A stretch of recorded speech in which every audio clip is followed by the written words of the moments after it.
Coming up on CitrusTV News, live at 6, DPS shows you how to stay safe on Halloween. A closer look at one student association presidential candidate. Congressional committees take on Obamacare problems and spying allegations. And a rocky start for a new underground tunnel connecting two continents. CitrusTV News starts right now.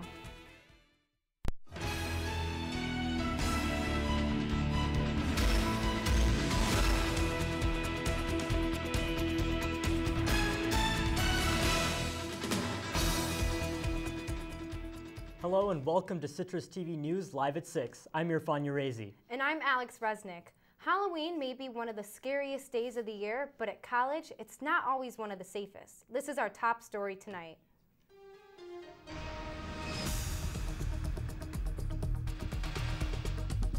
With Halloween creeping upon us tomorrow, students can take some extra measures to stay safe. CitrusTV reporter Ashley Sue spoke to DPS for some tips. Every year, Halloween adds an extra hustle and bustle to SU nightlife, resulting in a very busy evening for DPS. And when you have people out, there's drinking, there's fun, there's everything going on, it creates an environment where others can come in and take advantage of it.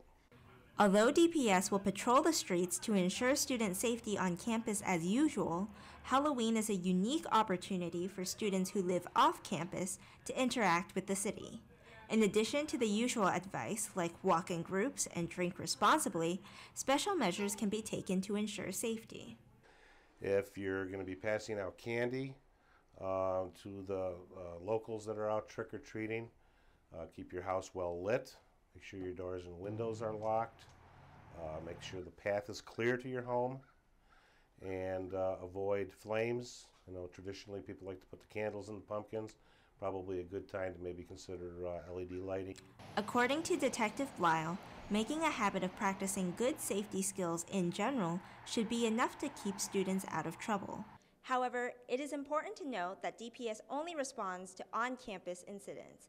Off-campus students should call 911 for the Syracuse City Police if they run into any problems this Halloween. Reporting for CitrusTV News, I'm Ashley.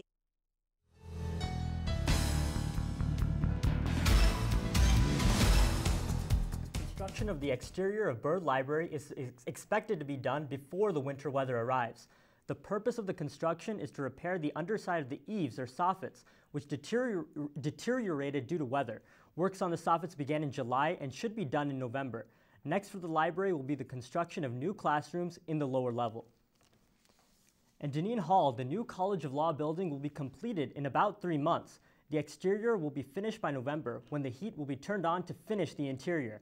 The Deneen family donated $15 million, the largest gift in the school's history, to fund the new building. The finished product will include courtyard gardens, updated classroom technology, and environmentally friendly energy. Students will now have more options to study abroad, with centers in Poland and New York City opening next fall. SU's Abroad Center in Wrocław, Poland is an extension of the popular summer program. It will be distinct from other locations focusing on peace studies, public memory, and reconciliation in Eastern Europe. The New York City location is for all Newhouse students focusing on a communications internship. With all the Student Association presidential elections rapidly approaching, CitrusTV reporter Sarah Berlinger took the time to talk with presidential candidate Dwayne Ford. I'm Dwayne Ford. I'm a political science major in junior, and I'm running for SA president. Whether he is in class or in between his classes, Dwayne Ford seems to be friendly with almost everyone on the SU campus. And that also goes for those both big and small. I've had a very broad experience since my freshman year. I've been involved in a lot of different groups, you know, UU, Pride Union, what have you. So it comes as no surprise that Ford wants to continue this involvement with his campaign for SA president.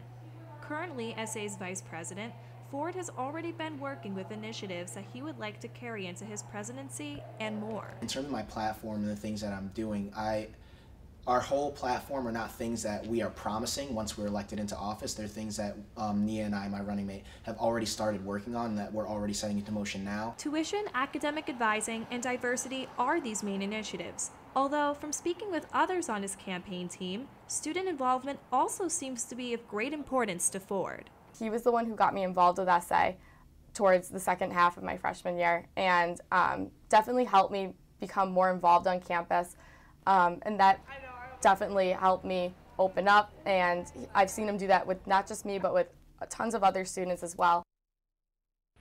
Along with junior Adriana Cam, senior Chelsea Mehmet agrees that Ford's strong connection to the student body makes him a great potential leader. He has really good ideas, like things that I've never thought of, and I'm like, wow, dude, that's so great. Like, people are gonna love the changes he's bringing to the school, and he's already working on them, which is like, already proves how dedicated he is. And with a campaign slogan to speak up, it is no wonder why Ford receives a wonderful response from many at SU. Sarah Berlinger, CitrusTV News. The election will take place from November 11th to the 14th. You can cast your vote via MySlice. And coming up next on CitrusTV News, the FDA warns of a new threat to dogs. And Maddie Olaskevich takes a look at your forecast when we return. Halloween may be bringing us more tricks than treats this year. The week was off to a great start, but the rain may be coming just in time for Halloween. Will you need to add a rain jacket to your costume? Stay tuned for your full forecast coming up on CitrusTV News. I wanna go crazy, you can go crazy too. I wanna go crazy with you. Everybody say whoa.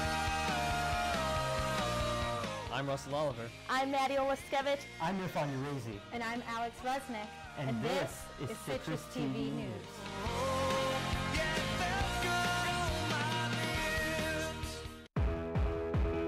Time passes quickly. We hold tightly to moments as we spin through our lives. You cannot fabricate truth and tradition. It's there, or it's not. When it's there, you can choose to see it, to hear it, to feel it. There's a swell of change in Syracuse. Be part of this moment. Be part of Orange Nation.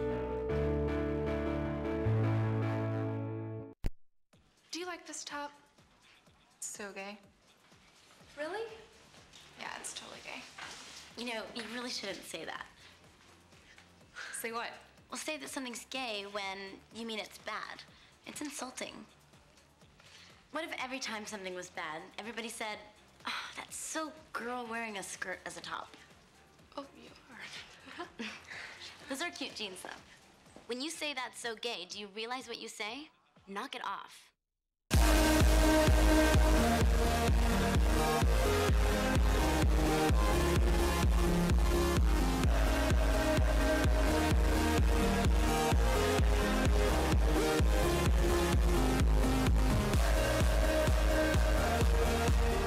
I'm Leanne DeRosa.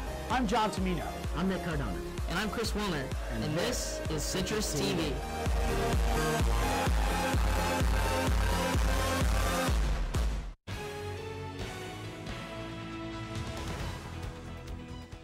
The Food and Drug Administration is researching an ever-present issue, how the food you are feeding your dog could be making him sick. Citrus TV reporter Julianne Pixoto has the story. In the eyes of her owner, Molly is truly man's best friend. She's basically one of us. That's why Josh does all he can to ensure the food he buys his pup is top-notch. What's the healthiest? What's going to be the best for her? What she's going to like the most? I mean, you know, regardless of price, because I mean, what's a few dollars like for her safety? And her safety could in fact be at risk. More than 3,000 dogs have already gotten sick, and 600 have died. The culprit? Still under investigation by the FDA. Like any government agency, they have not enough resources to do the diligence that they need to do. At the working guy level, try to do the best they can with the resources they have. The FDA recently released a progress report online into their testing of various jerky treats that are allegedly making pets sick. They think that specifically, treats imported from China could be the cause of this sometimes deadly illness. Pet owners looking for an alternative to jerky treats have a lot of options.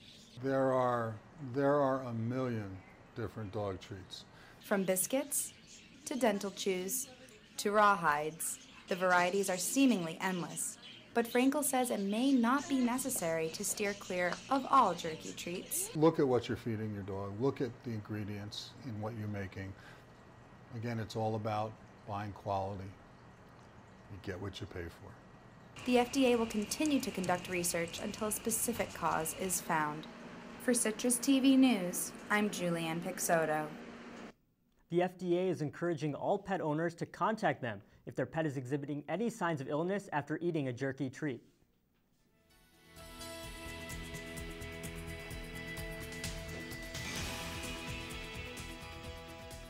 And now Maddie Oliskevich is here with the weather. And today was unusually warm for late October. Wasn't it, Maddie? Yes, it was. The wind chill was a little bit lower today than what we would expect for the fall, but currently it is a temperature of 49 degrees with partly cloudy skies. The sun set pretty early today at 5:59 p.m. and wind is coming in from the northeast at only 3 miles per hour. So it's not too windy, which is making for those warmer temperatures. Humidity is at 74% with no chance of rain currently. Looking into tonight, the temperature will drop to about 42 degrees, still those partly cloudy skies, a low of 41 this evening, with precipitation being at 20%, so there is a small chance of rain later this evening. And taking a look at the current temperatures across the board, temperatures are in the lower 40s, mid 50s. If you're looking to travel this weekend, I would head down to the south, where temperatures are in the mid 80s. Really warm temperatures down there, but looking closer into the east coast, Syracuse is currently at around temperatures in the mid 40s. Taking a closer look at the current dew point, Syracuse is at 39, which is comfortable. Looking into this weekend, it's going to be a little bit more humid with more uncomfortable temperatures with this rain coming in this weekend. Across the coast, New York and Philadelphia are a little bit more uncomfortable dew points, being at 47 and the low 50s. Taking a look at the precipitation, Syracuse should be expecting about 1 to 3 inches of rain this weekend. Areas along the coast only expecting about ½ an inch to about 1 inch, and so bring out those rain jackets because we're going to be expecting that rain. And taking a look at your 5-day forecast, tomorrow we have a 60% chance of rain on Halloween with a high of 64 degrees. Tomorrow, on Friday, we're going to have a high of 64 again with a 70% chance of rain. Saturday, more rain at a high of 54. Sunday, even more, but cooler temperatures at 40 degrees. And that rain should clear up by Monday with partly cloudy skies with a high of 44 degrees. Maddie, I'm disappointed to see all this rain. How can I shield myself from the rain without spoiling my Harry Potter costume? Well, I would definitely bring your poncho. If you don't mind carrying an umbrella, bring your umbrella outside before you show up to your Halloween party. But I would mostly recommend bringing a poncho and sticking it in your pocket before you go inside. And you know what? A poncho can pass as an invisibility cloak. Oh, it's a good There idea. you go. Good idea. There So you thank go. you so much, Maddie. Of course. Thanks a lot. Up next, America's Health Secretary answers some tough questions after the troubled rollout of Obamacare. And new details on an abandoned military mission in Benghazi. We'll be right back.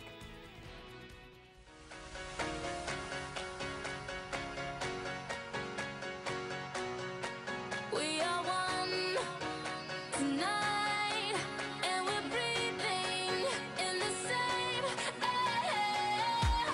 So turn up the love. I'm Amanda Harry. I'm Rachel Walsky. I'm Chris Womack. And I'm Anna Giles. And this is Citrus TV.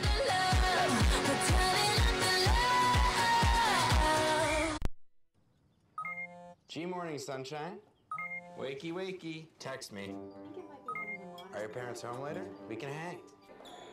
LUV, love you. JK. Holla back. Holla back. Holla back.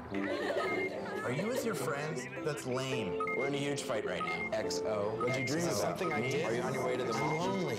Nude pics. Send me some. Text me.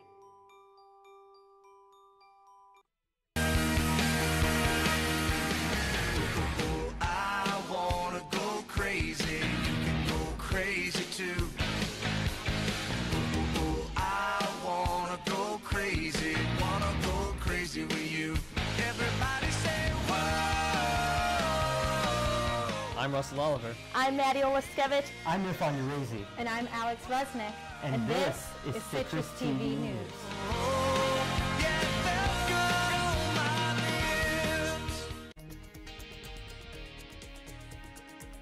Health Secretary Kathy Sebelius facing the music today as she testified before her harshest critics on Capitol Hill. Sebelius oversaw the rollout of the Affordable Care Act, which since its release on October 1st has been hampered by technical problems with the flagship website healthcare.gov. Sebelius today took time to apologize for the issues experienced by Americans trying to buy health care through the website. I am as frustrated and angry as anyone with the flawed launch of healthcare.gov. So let me say directly to these Americans, you deserve better. I apologize. I'm accountable to you for fixing these problems. Sebelius also predicted the vast majority of buyers would be able to purchase health insurance through the website by the end of the month. The director of the NSA is denying allegations that the U.S. collected surveillance on European citizens. Recent reports in Europe claim the U.S. collected phone calls and emails directly from European leaders and citizens. The NSA said NATO countries all collect this type of information and share some of their data for their national defense. Testifying before Congress yesterday, National Intelligence Director James Clapper clarified U.S. spy practices. What we do not do is spy unlawfully on Americans, or for that matter, spy indiscriminately on the citizens of any country. Germany also sent a delegation. We only spy for valid foreign intelligence purposes as authorized by law, with multiple layers of oversight to ensure we don't abuse our authorities. Germany also sent a delegation to the White House today after reports surfaced that the U.S. had spied on German Chancellor Angela Merkel's cell phone.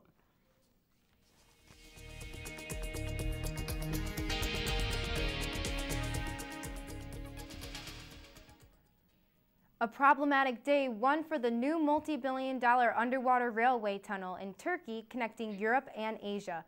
The train's issues included a power outage in the tunnel, multiple passengers hitting emergency buttons, and overcrowding, causing the train to miss a stop.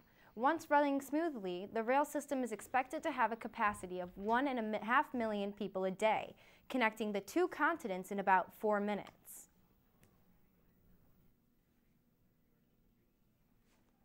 Northern Europe is still recovering after hurricane-force winds ripped through the region early Monday. The cleanup effort is ongoing after the major Atlantic storm impacted 6 countries, killing at least 13. The storm caused disruption to travel and power supplies. However, over 605,000 properties have been reconnected to the power grid. And 26 Palestinian prisoners have been released by Israel as part of an agreement to fuel peace talks in the region. 100 prisoners are expected to be freed in 4 groups in a deal the United States hopes will jumpstart Israeli-Palestinian peace talks. Israeli Prime Minister Benjamin Netanyahu called the decision the most difficult of his career, while Palestinian President Mahmoud Abbas called it a day of joy. With Halloween just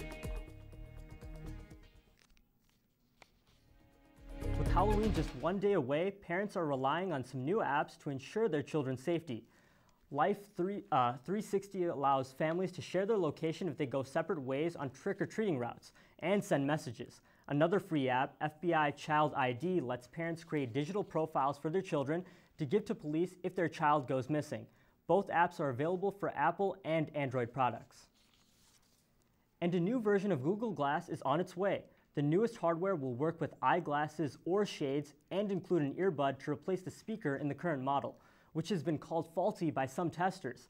Current testers will have 60 days to swap to the newest glass beginning Friday, and will also be able to invite 3 friends into the program.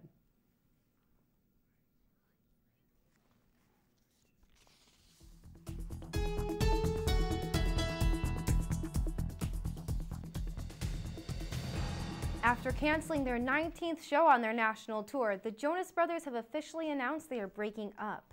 Kevin, Joe, and Nick have decided to take a break from the boy band, with each brother breaking off to start their own projects. Kevin and his wife are expecting a child, and Joe and Nick have both created solo albums and expanded into acting. Joe says the decision was unanimous.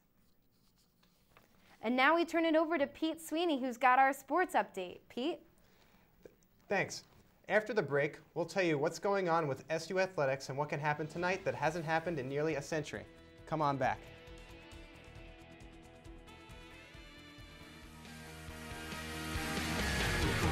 I wanna go crazy, you can go crazy too. I wanna go crazy.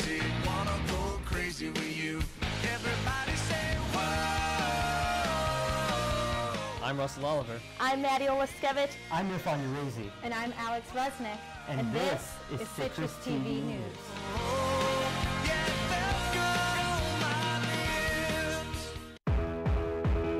Time passes quickly. We hold tightly to moments as we spin through our lives. You cannot fabricate truth and tradition. It's there, or it's not. When it's there, you can choose to see it, to hear it, to feel it. There's a swell of change in Syracuse. Be part of this moment. Be part of Orange Nation. We are different. Society should aspire to be more like us. Be part of the first class. Get energized. Get outside. Hold on, guys. It's gonna get bumpy. And get moving. Experience the power of physical activity.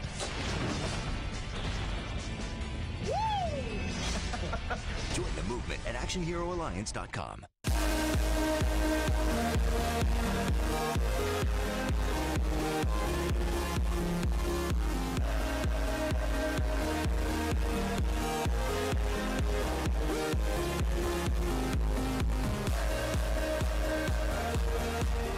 I'm Leanne DeRosa.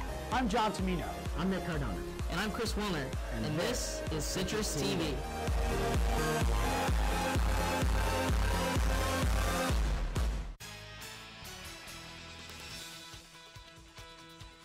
The Syracuse Orange football team will host the Demon Deacons of Wake Forest this Saturday in the team's 4th ACC conference game of the year. Former Syracuse quarterback Donovan McNabb will be back at the Dome as Syracuse will retire his number 5 jersey during a halftime ceremony. Before the game, Syracuse will honor 2 other SU football greats in Art Monk of the class of 1980 and Craig Bingham of the class of 1982. Both men were named to this year's letter winners of distinction class. After being embarrassed in Georgia Tech last week, the Orange hopes to right the ship against the 4-4 Demon Deacons. They will have to do so without their kicker, Ryan Norton, who was suspended after he was arrested on Friday for resisting arrest and underage possession of alcohol. Game time is 12:30 at the Carrier Dome. The Syracuse women's soccer team will be on the road for its final game of the season tomorrow night against the Boston College Eagles. The Orange were eliminated from playoff contention last Thursday after losing to Maryland 3-1. Syracuse goes into its final contest with a record of 7 wins, 10 losses, and 1 tie. The match will mark the final game for 5 Syracuse seniors, including goaltender Brittany Engel, who will end her tenure holding the school record, career record for most wins and most shutouts. In other team news, freshman forward Stephanie Skilton will be in international action tonight as she joins Team New Zealand against Team USA in Columbus, Ohio at 7:30 p.m. Four members of Syracuse Orange Athletics have been honored this week. Lauren Brook of field hockey was named ACC Player of the Week. Erica Hanley was named as volleyball's ACC Freshman Player of the Week. And finally, Margot Charf and Callie Bilodeau were named as College Hockey America's Players of the Week. After Boston took a 3-2 lead in the World Series with the win over the St. Louis Cardinals on Monday, Boston now has a chance to win the World Series home at Fenway tonight for the first time since 1918.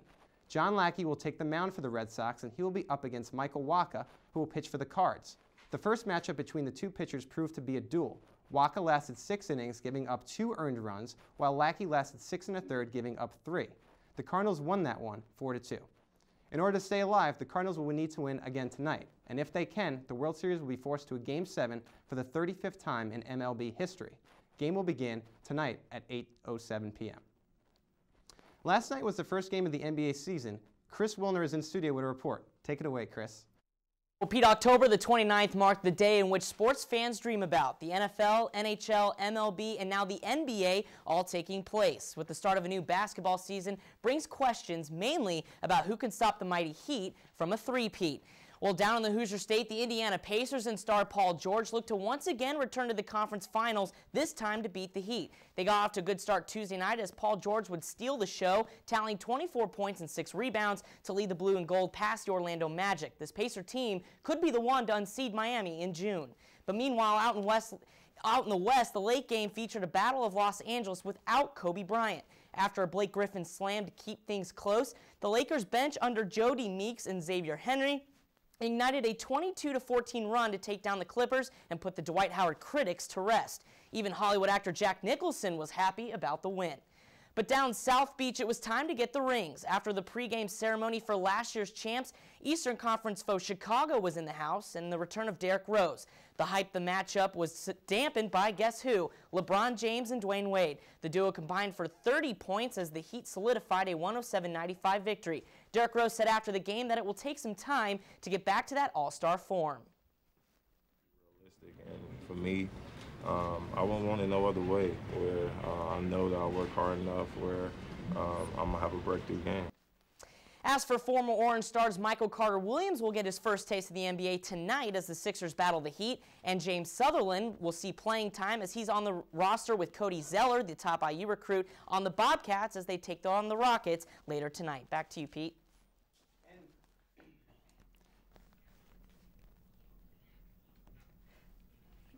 An ancient relic belonging to a famous fearsome pirate is discovered. All that and more. One last look at your weather coming up on Citrus TV.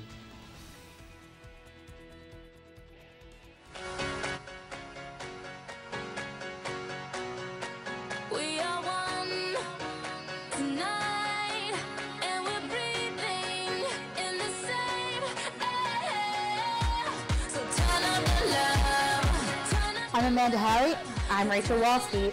I'm Chris Womer. And I'm Anna Giles. And this is Citrus TV.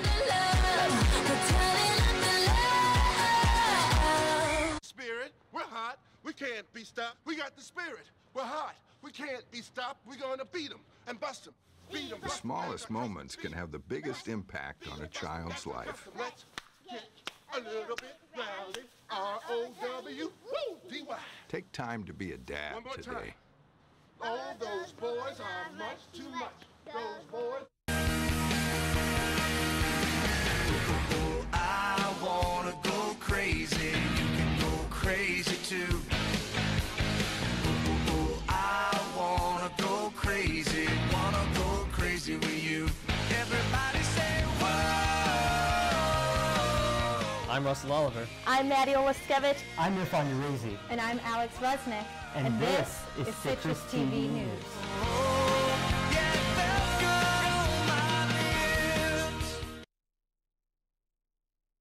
of a rain or snow jacket ruining my costume tomorrow night. Well, it is a 70% chance of rain tomorrow, so we will be expecting that rain, but luckily it's no snow this year on Halloween, so we're going to be expecting that snow in the later months. All right. Thanks a lot, Maddie. And well, just in time for Halloween, 300-year-old ghosts from the past rose up from their watery grave. And those ghosts, 5 cannons from a famous pirate ship. The cannons were part of the Queen Anne's Revenge, captained by the notorious pirate Blackbeard. The ship was sunk by colonial naval forces off the coast of North Carolina in November of 1718. And during that battle, Blackbeard was beheaded and his head tied to the bow of the Navy ship. Stories say Blackbeard's ghost still roams the inlet where he was killed, looking for his missing head. You know, how's that for a ghost story? It's just very, very scary. You know, I've watched a lot of Goosebumps, and I believe in that, in those superstitions, those myths. Now, I'm really into ghost adventures, and they hear these voices all over, and I just get really scared. You gotta leave those ancient relics where they belong, the bottom of the ocean. Gotta be careful. Exactly. And that's gonna do it for us here at Citrus TV. I'm Alex Resnick. I'm Irfan Uraizee. Make sure you visit citrustv.net, follow us on Twitter, or like us on Facebook. Have a great night, Syracuse.